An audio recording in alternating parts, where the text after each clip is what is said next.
was living a lie. In the darkness, I was scared of the light. With no direction, I was running away.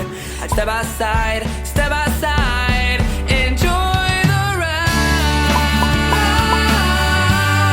Enjoy the ride.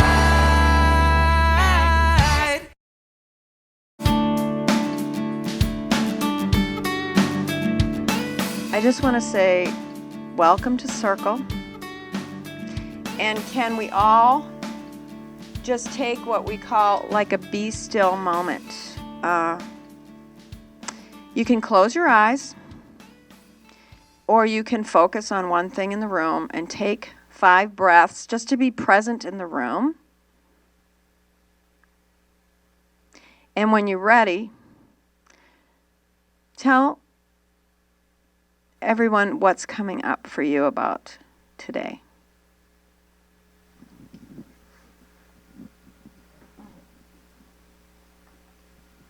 Lately, I've been just praying about gratitude, being thankful for all that God's done. And that's what came to mind, just the opportunities that He provides. And there's no criteria to meet when you're receiving from God. He's met that all through Jesus. So we have that access, and I'm just thankful for this is one of those experiences. What am I wanting to get from this? What will help me? What will this add to my toolbox, to that toolbox that I use every day? And I'm so looking forward to just enriching the opportunities that I already see with restorative practices. So my name is Louisa, and I'm going to model the introduction of my name is Louisa as we go around, because I want to know all of you, and that's what's coming up for me. I'm going to be here every Friday for the next 6 weeks. So every Friday, I look forward to being in circle with you, in relationship with you. It's really exciting. Lori and I were like bouncing up and down earlier. I'm not a morning person. I've been bouncing up and down since 6:30. And it's the culmination of weeks of work, and it is what it is. Just go with the flow, and that's my practice. It's not always easy for me to be that way, but when I'm in circle, this is what's so amazing, is that happens. So Hi, I'm Jessica, and what came to me was restoration. I'm helping somebody right now who's going through a lot, and I just want to help people restore their lives again. And so I'm excited to learn while I'm here. So that's what came to me. Hi, I'm Cheryl, and what came to me was, I want you at this training. I want to train you here.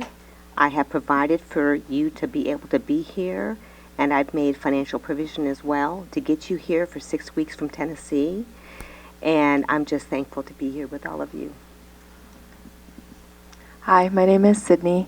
Luis, I really appreciated what you shared, because when I was sitting here, and even as Michelle started talking, I just really felt like I really am appreciating like the way that we're going about getting trained, because I'm finishing my college degree right now, and so it's really easy to just flip into like, okay, what can I learn? What knowledge can I like gain? But I just like really appreciate the way that this is such a holistic like experience. It's not just like a training, because it's like I felt like the Lord was like challenging me to just kind of even set my mind to the side a little bit and not just be like, what can I pull into my brain, but like, how can I bring my heart and my being and my presence and then my emotions and my vulnerability here, because that's the way that I'm gonna receive like what He has for me here.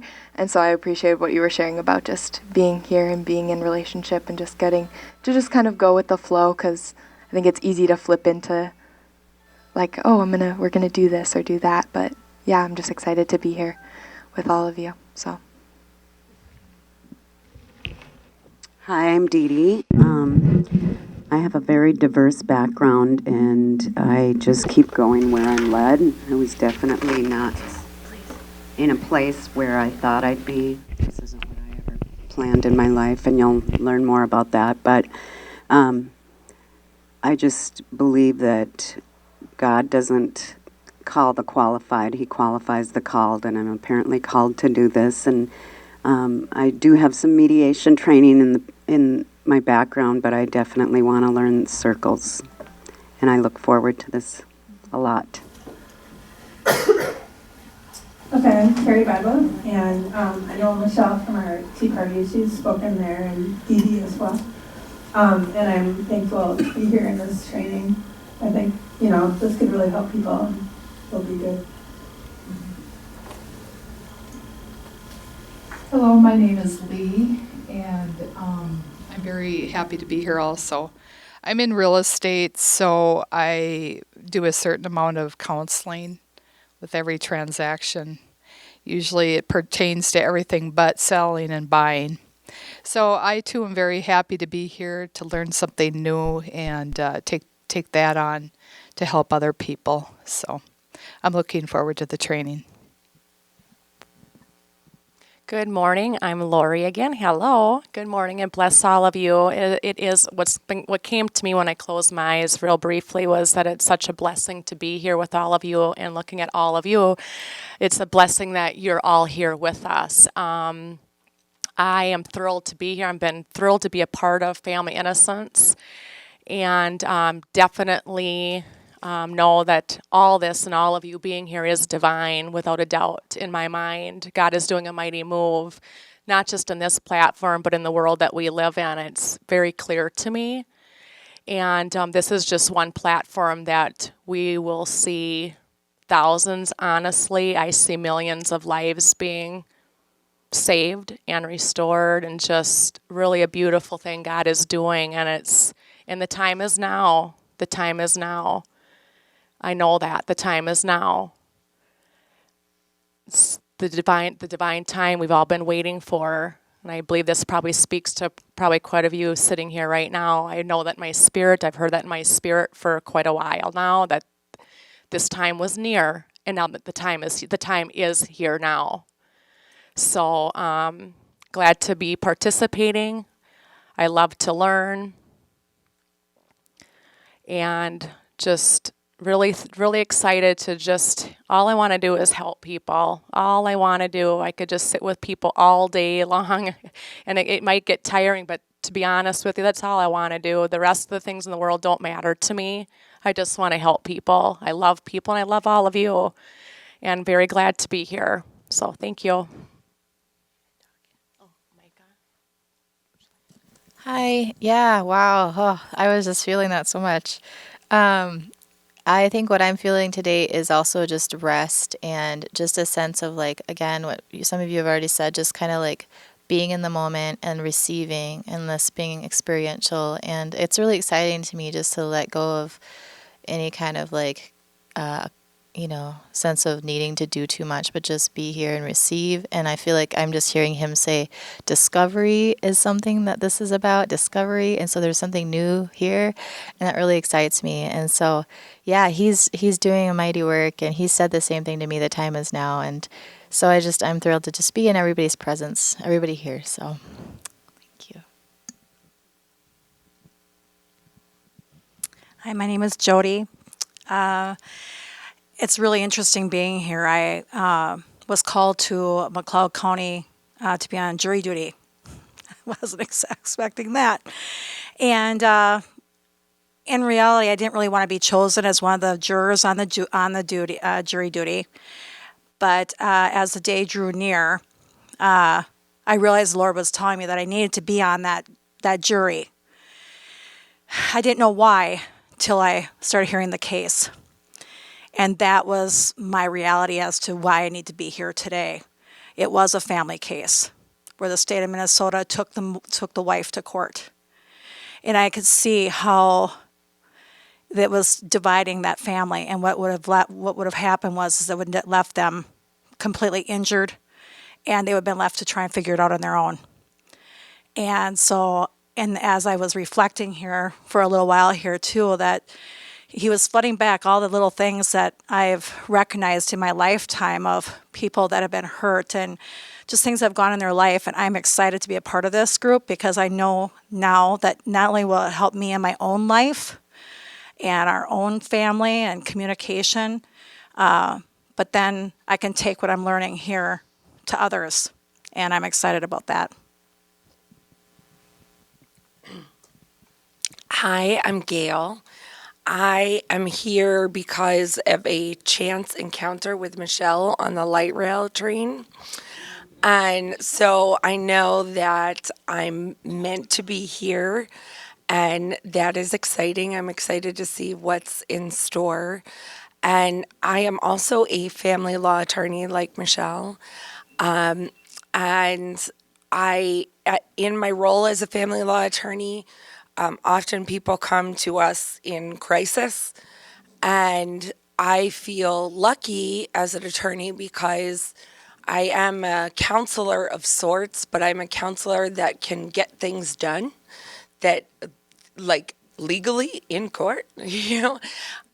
But the thing about court is that there's a limited scope of end results. And when you do mediation or something like this,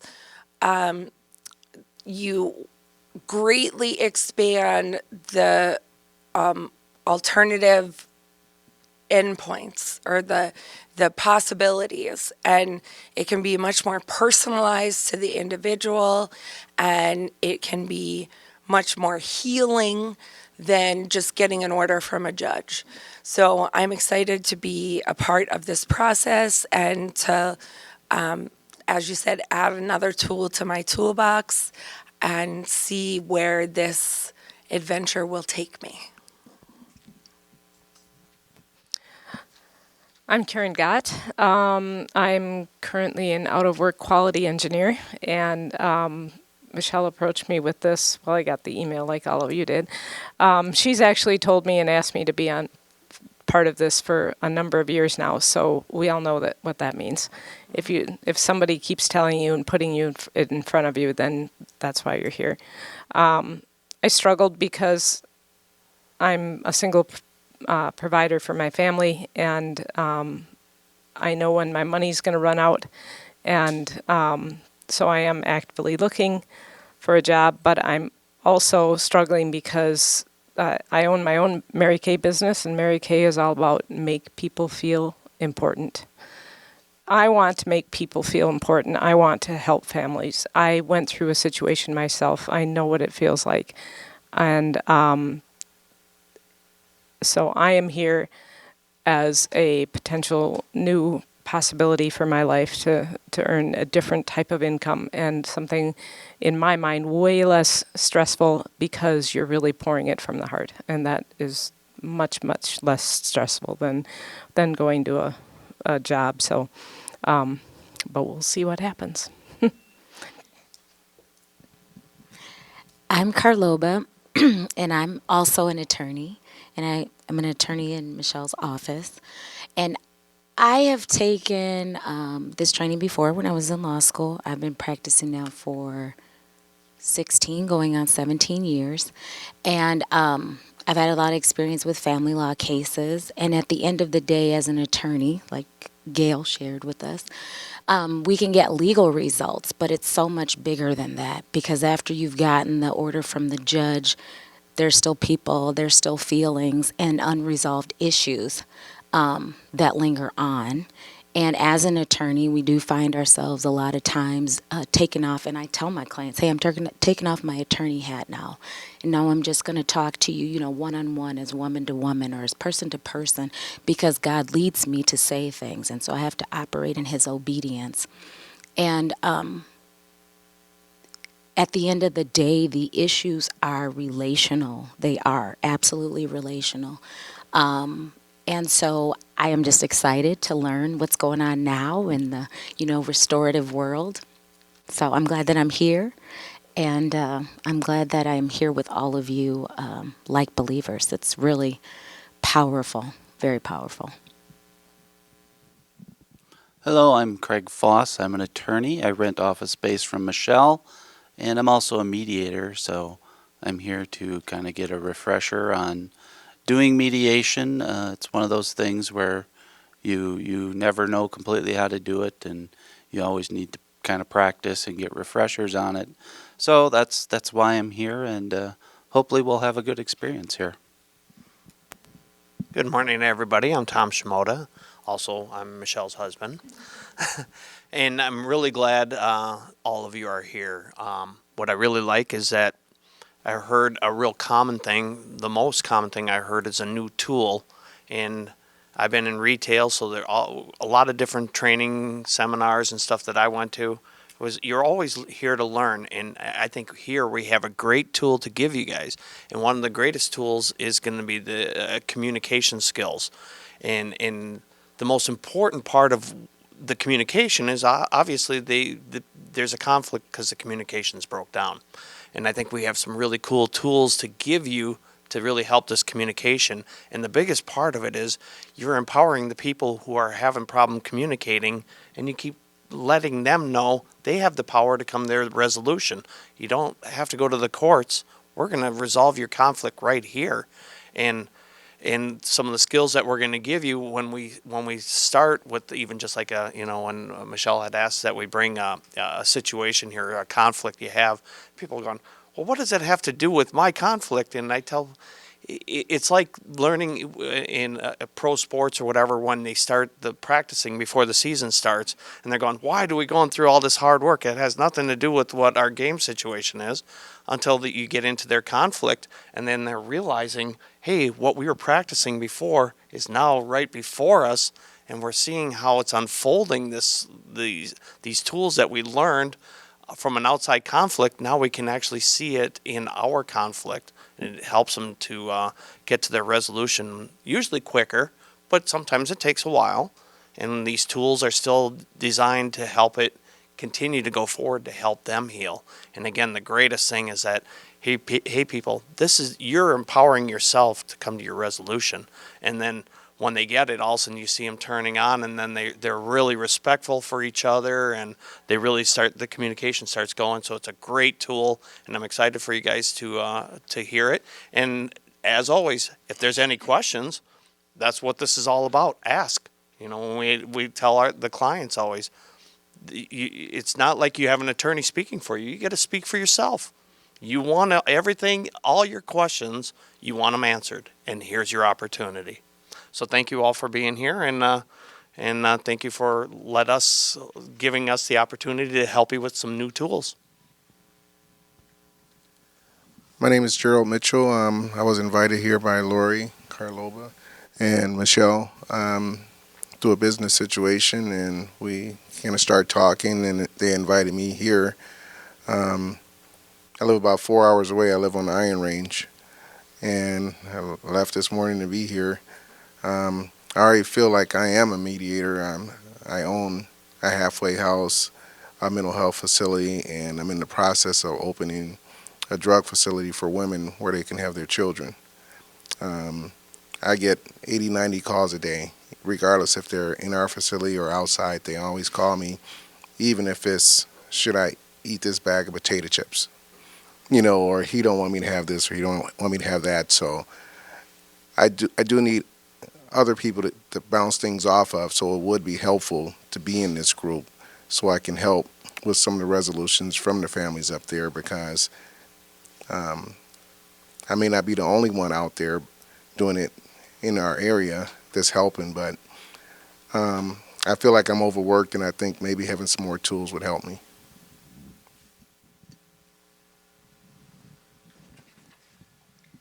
Okay, so I'm Michelle, and I'm just really excited to be here. What's coming up for me is I'm a little nervous because you're coming into the circle from the outside world where there's all these rules, these regulations, these schedules, these things that we all have to prepare and abide by. And I want you to know there's just a couple of, there's 4 rules here, and it's respect the talking piece. as we all listen to each other. There's just so much I want to impart to you, but so I don't know where to begin. Is what was really happening.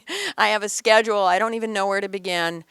So I'm going to begin by having a timer like this. This is a 20-minute timer. And we have a lot of work to do this morning. I'm not even calling it work, fun things to do this morning, fun learning. But I want to tell you, a little bit about myself and how I got to this place of teaching the course. I'll try to do it as succinctly as possible. So, I was in the box, okay? And then at one point, I'm like, oh my gosh, I'm outside of the box. The box is over here, and I'm outside of the box. And where I am today is there are no boxes. There are no boxes, okay? I don't even know why I was in a box, why I thought I was outside a box. There are no boxes. So that's came to me. So I was in a box. I was practicing family law, litigating families, thinking I was doing a really good job because I had a psychology minor. So I was litigating them. A couple attorneys in the firm, had my own firm with a partner, and it was $1 million a year that we were making doing the litigations. We had other things that we were doing, but primarily it was family law. And I had this one case walk in my office. We have a storefront office. It's on a main drag, and he was a man from Kenya, Africa, a black man, and just walked in. And he describes to me that his son was just taken away. That he doesn't have an order. He went to a certain bus stop. The son was gone. And I thought, well, that's weird. So I talked with him further, and I said, I learned that the mother was dead. Okay. So I'm like, well, that's weird. Family court order, no abuse, the mother's dead. Why are they taking kids away from single parents when the mother's dead? I thought it would be an easy case. I took a fee from him, a small fee, and I got my associate to take the case, go into court, show that the mother was dead. It didn't work, okay? It didn't matter. Fast forward, so I am working with him. He has this court order. It's one page. It basically gave custody to a great aunt who didn't have standing, I knew, from as a third-party custody. I'm like, how did she get? It was a guardian and the great aunt and a judge in a room that signed this order.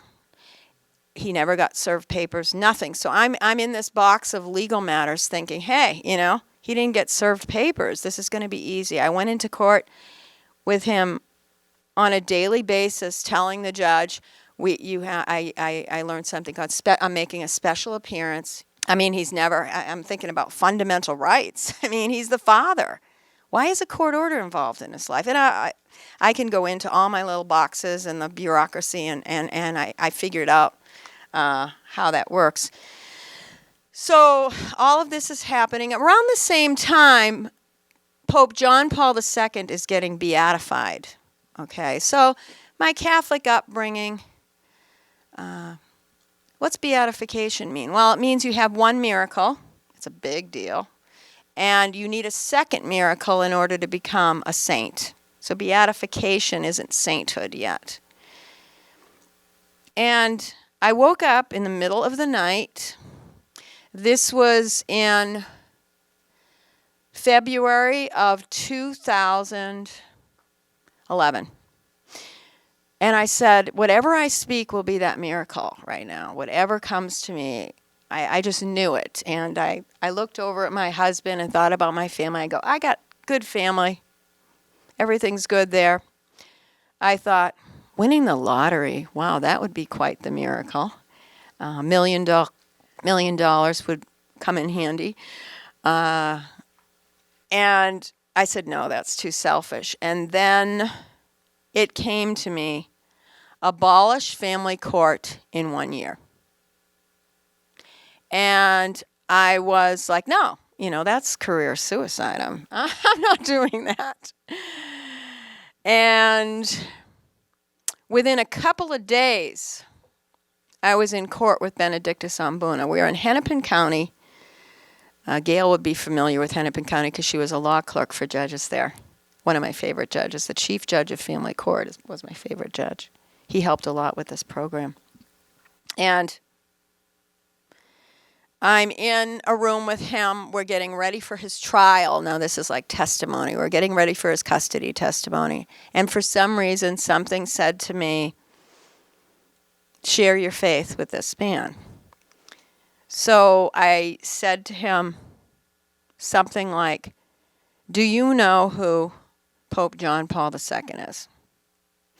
And now, in my judgments, because I was full of them, and that's another thing about Circle, you got to set aside your judgments. You're full of them. You got to set aside your judgments. I see it as this little bird saying, oh, I don't like her hair, and oh, she talks too much, and da da da da da. You set it aside in Circle, and that's how you connect heart to heart with the person. That's the way to do it. So he says to me, I say to him, do you know who Pope John Paul II is? He says to me, why, yes, he says. My father was going to be a priest. My mother was going to be a nun. Instead, they married, had 18 children, and 9 of us boys were confirmed by Pope John Paul II when I was a young boy in Kenya, Africa. So I'm like, wait a minute now. It just hit me like, okay. So we went into court, and we were going through, as some of you lawyers know, the child custody piece, and one of it is religion. And I wanted to get in there that he had been confirmed by Pope John Paul II on the record. And I get to something like, you raised Catholic, you're going to raise your kid Catholic. Who confirmed you? Other attorney doesn't object. I'm not objecting. And the judge, it was a wonderful judge who did a marvelous piece of this case. She objects. She goes, why is that relevant? And I'm like, because I just had a calling to abolish family court in 1 year. And I tried to get it in, right? And he was confirmed by Pope John Paul II. So I did get it on the record that day in my box.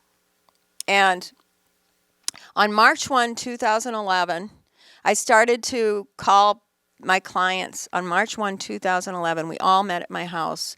And our mantra, and we've created Family Innocence that evening. I had mediators there, clients there. There was about 9 or 10 or 11 of us. My husband was there. My daughter was there with her newborn baby, who was the first baby Innocence, by the way. We have a baby Innocence program. And that's when Family Innocence was born. And so every first of the month until our mission is complete, until we abolish family court, we're going to meet. And fast forward, I still have a little bit more time, to Benedictus's case. So his case, oh my gosh. So after that, the judge stayed the case. And if you know what that means, this it was referee. Oh, she was beautiful. She got cancer and had to leave. Do you know who I'm talking about? She stayed the case. She put it on pause, and you're going to learn about a pause program. She just put it on pause. She recognized that this child has to be with dad, but she didn't boldly order what she should have, is just give dad custody. She just recognized that. And so we went through the case, and she put it on pause, and it was around this time. So we started Family Innocence, and I had our first event, and it was November 1st, 2011. We had our first event. It was a great event. We had lots of speakers. And the mantra was, we're going to have a pastor, we're going to have me, the legal person, talking about court, and we're going to have a judge talking about we got to get rid of court. And we did. We had that mantra. And so what happened was Judge Bruce Peterson, I will never forget him. He's spoken at several of our events.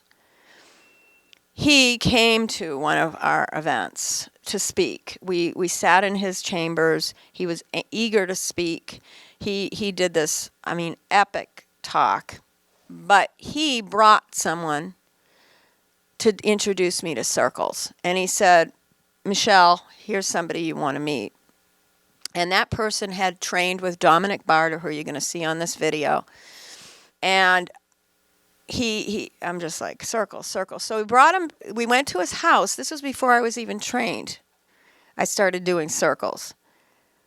I went to his house, and we'd have these circle practices. And what Judge Peterson would do, we'd go around like, how you feeling today? And he'd say, I was just in court, and it was a personal injury case, and there was a jury, and he was seeing how people get stuck in injury. They get stuck in trauma because of the court. Like, he could see it, that this person doesn't want to get better because they want some money in court. And he said, Michelle, what circles is all about is hearing people. I'm like, oh, well, yeah, you hear people. No, not just listening, hearing. I'm like, what is hearing? So he gave this example. He said, Michelle, let's say you are on a float, on a quiet lake, and the sun is shining, and you are just on that float, just so comfortable, so wonderful. You're so in the moment. And then you get splashed, and you're like, and then you go, okay, well, just, oh, this is so wonderful. I'm on this float. And then you get splashed again, and you're like, oh my gosh, this is so wonderful. I'm on this float. The sun is shining. I'm getting a tan. And then you get splashed again, and you turn around because you're angry that somebody is disrupting your comfort level, and there's a person behind you drowning. I said, oh my gosh. Then I talked to this one pastor. He says, I'm sitting at my computer. I'm doing this work. I'm doing God's work, sitting at my computer. Somebody comes in and knocks on the door. I'm busy. I'm doing. Come get me later. And then he stopped and he said, that's God's work. I'm just like, okay, so this is pretty amazing. And we went, I wanted to know all about circles. I had never heard of circles. Some of you hadn't. I wanted to know all about it. And I went to practices at his house, and when Dominic Barter he hadn't been in Minnesota 10 years at this point, was coming to New York, I took 3 of our people there. By then we had people that were helping, volunteering, trying to get this off the ground. And we went to New York, and Benedictus came with me to New York. But when I went to New York and trained, and there were maybe 100 people that started out, maybe the group was probably double this size, with the world's foremost peacemaker, Dominic Barter, who developed restorative circles. There were no materials. There were judges in the room. There were mediators in the room. Do you know how? I was used to it. I had done some courses like that, but it was like there were no materials. They were developing the materials during my course, and they said at the end of the course you will get materials. So I I've struggled with, should I give you the materials first? And I've talked with Dawn, and and Dawn's like, give them the materials first. Because this is a crash course. I spent morning, noon, and night for a whole week, plus the, but I don't want you to rely on them. I'd like you to be in the moment. So I'm going to play Dominic Barter's video right now. And then you'll see Benedictus Ambuna, and then I want to remember to tell you what happened to Benedictus Ambuna.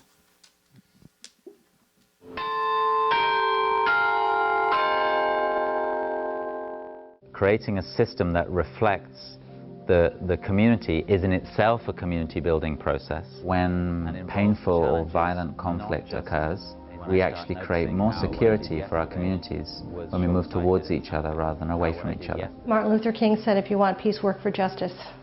And we really need a justice system that is fair.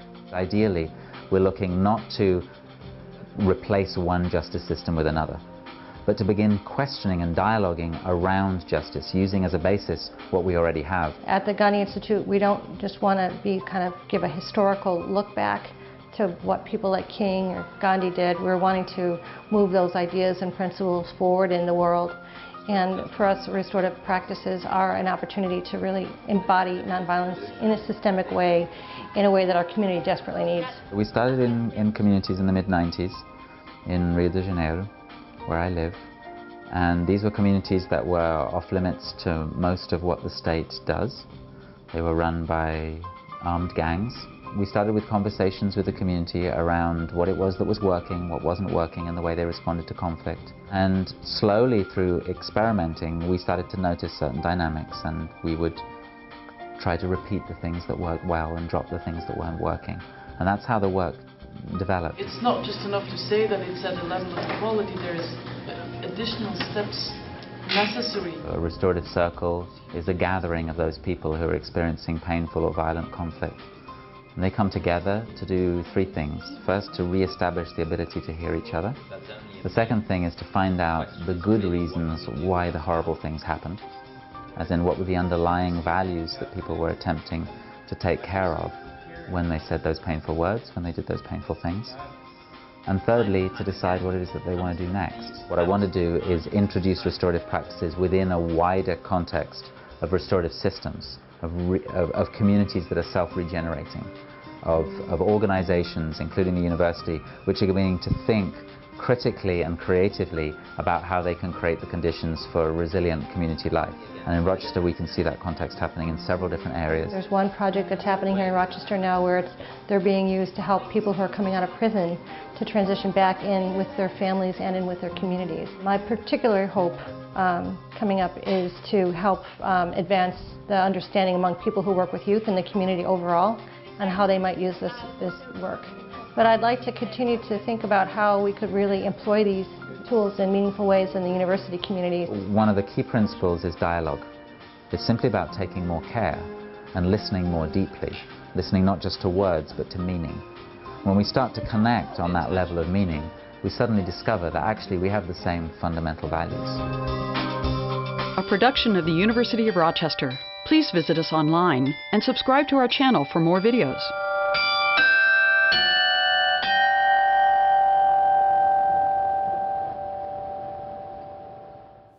So Dominic Barter, I still have a few minutes, was in the favelas of Brazil. He explained how he was there with his young son. He was a teacher, just like Don and a few of us here. And he was going to leave. This was where he was lawlessness, complete lawlessness. There was no respect for any type of authority. He was going to leave with his family, and he's watching the TV, and some bad event was happening, and he said, wait a minute, this is my community. Why am I going to leave? Now what happened is, I went to this course thinking family law. And I told Dominic, I'm going to bring this back and implement it in family, because our first community is family. That's our first community. We're born, we're in a hospital, then we're brought to a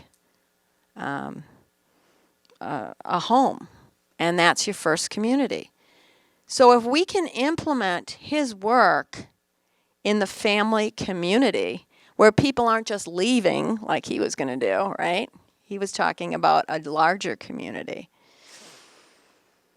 Then we won't have all of this lawlessness that's happening, because we're going to connect with each other heart to heart.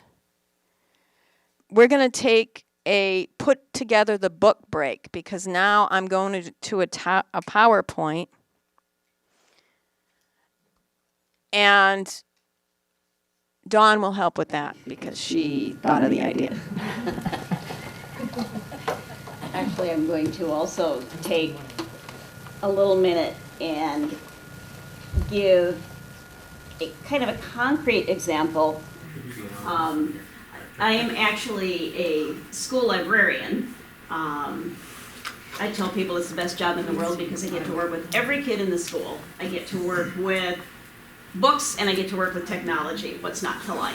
So I don't necessarily in my role have a reason to regularly be working in circles. Sometimes I use these practices individually with a student. If I have maybe some technology that's been broken or something, I just use the words. But the fact that I'm here today, I think is a testimony to the power of restorative practices in school. I started in this building 5 years ago. I'm in a smaller building, so I'm only there 0.8, which means I only work 4 days a week. When I started 5 years ago, there were just behavior issues. The building was in chaos. And they said, well, be here 4 days. I said, Mondays for me are worthless days because there was so much chaos that we had a group of first graders who one of the kids would leave the room, he'd go to the other classrooms, call other kids out, and they would literally run through, just be running. My school has hallways on the outside, my library is right in the middle, doors both ends. They would literally be running through the library all day. Behavior issues were horrendous. Monday's teachers were just basically fingernails. Let's get everybody back in here. We are not interested in the library that day. Fast forward 5 years, we have had teachers training overtime with restorative practices. Our classrooms every day start with a circle, and with them it's not restoring, it's communicating, it's what they are. But our teachers will also, if they know there's a recess conflict on the playground, that's what they'll do after lunch, is they'll maybe go into circle. We have used positive behavior strategies, things like that. Within that at the beginning of this year, I'm kind of going, hey, I'm getting emails on Monday. People are, hey, can we do this? Friday, which was typically kind of a busy day, they're doing other things. They're doing classroom things. They're doing classroom engagement. Our building has changed. The tone in our building has changed completely. One of our big issues has been bus behavior. Our bus referrals have dropped by more than half in the last 3 years. You walk through and there's a totally different pattern in our building. And it's been, we've been working for 4 years. This is the 5th year that I've been there. So it's just an example of, in another context, the power of what these practices bring. And we're using them in a positive way. But I believe we had 6 bus referrals in the month of September, which at the beginning of the school year, that's barely a blip. So it's truly the fact that I'm able to be here on Friday, because the tone in my building has changed so completely, is a testimony to the power.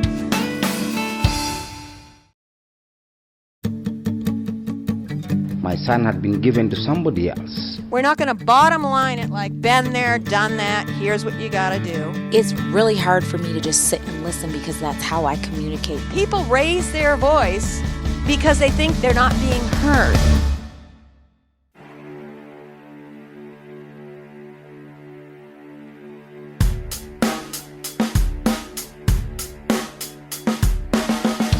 That bike is sexy.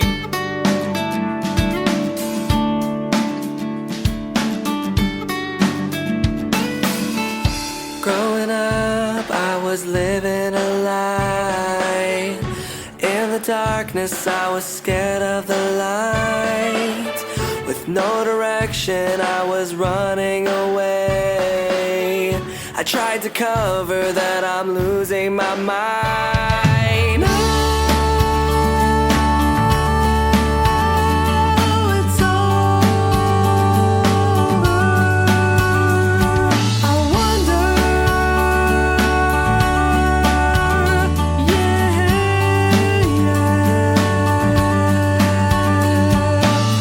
A new beginning, it's a new way of life. Another chapter, why not give it a try? This hopeful journey needs an open mind to discover the treasure inside. I'm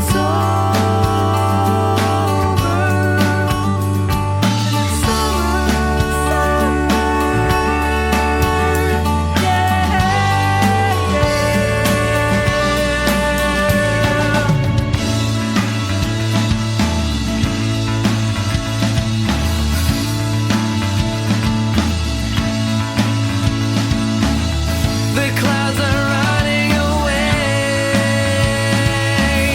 I can see the colors every day. I walked away from the fire, and now I'm living in grace.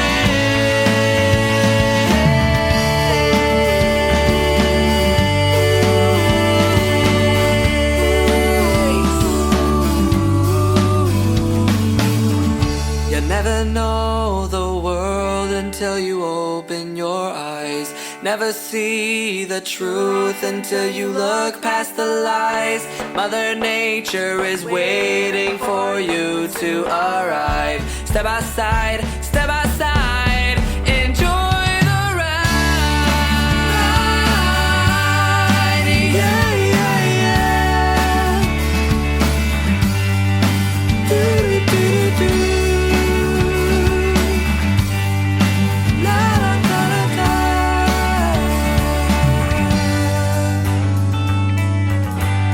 Enjoy the ride. So, Michelle is going to leave us with the Family Innocence theme song. We know it's going to be catching on everywhere. So, take it away, Michelle. And I won't have my husband Tom sing with me this time. Or me. You guys are all blessed. Okay. Camera. Start spreading the bird, beginning today. We want to be no part of it, the family court. The bird is the word. It's flying away to make a brand new start of it. No family court. We want to wake up in a household where we can sleep instead of fearing a judge ready to peep. These family court blows are melting away. We will get to the heart of it with no delay. If we can do it here, we'll do it everywhere. No family court, no family court. One more line. If it is not a crime, we are not doing time in family